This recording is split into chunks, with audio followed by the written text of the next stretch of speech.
नमस्कार दोस्तों। आज हम किसी कहानी के साथ नहीं आए हैं, बल्कि एक बहुत ही इम्पोर्टेंट मुद्दे पे बात करने के लिए आए हैं।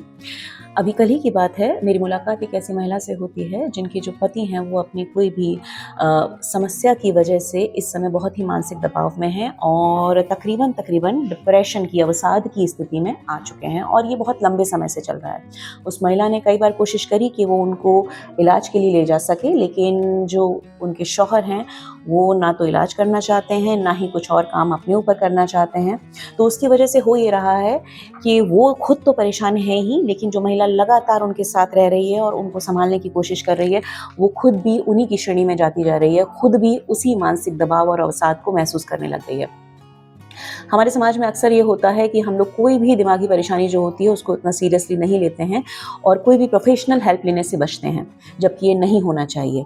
ऐसे में जो इंसान इस तरीके के मरीज के, इस तरीके के इंसान के साथ डील कर रहा है, उसके पास दो ऑप्शन बचते हैं। सबसे पहला, वो कन्विंस करने की कोशिश करे उस इंसान को कि प्रोफेशनल हेल्प लेना कोई बुरी बात नहीं है।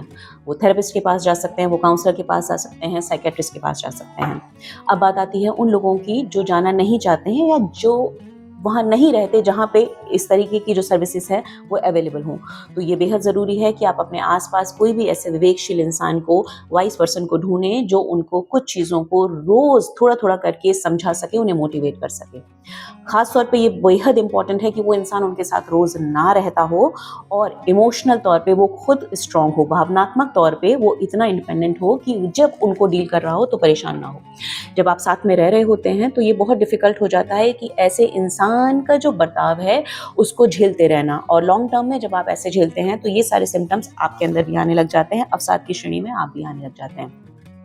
ऐसे में उस इंसान के लिए, खास तौर पे वो इंसान जो इस तरीके के मरीज के साथ रह रहा है, उसके साथ डील कर रहा है, उसको बेहद ज़रूरी है अपना ध्यान रखना। वो ध्यान कैसे रखेगा? वो अपनी डाइट का ध्यान रखेगा, अपने जो इमोशंस हैं उन्हें वेंट आउट कैसे करना है इसका ध्यान रखेगा, मेडिटेशन कर सकता है, डीप ब्रीदिंग ले सकता है, अपने दोस्त बनाएं थोड़े ही समय के लिए, लेकिन उस माहौल से बाहर ज़रूर जाना है। लोगों के पास जाके, जो भी आपके भरोसेमंद लोग हैं उनके पास जाके अपने इमोशंस को वेंट आउट करना है, जिससे आप इमोशनल एग्जॉशन से बचेंगे और ये जो स्थिति है इससे बाहर निकलने में आपको बहुत मदद मिलेगी। अगर आपने ऐसा नहीं किया तो जो इंसान जिसके साथ आप डील कर रहे हैं, आप भी बहुत जल्द उसी की श्रेणी में आ जाएंगे और फिर आप दोनों को ज़रूरत पड़ेगी किसी काउंसलर, थेरेपिस्ट या साइकेट्रिस्ट के पास जाने की। ठीक है, इस बात को सोचिए और विशेष तौर पे ध्यान रखिए। चलिए फिर मिलेंगे किसी नए मुद्दे पे बात करने के लिए। तब तक के लिए नमस्कार, take care and bye bye.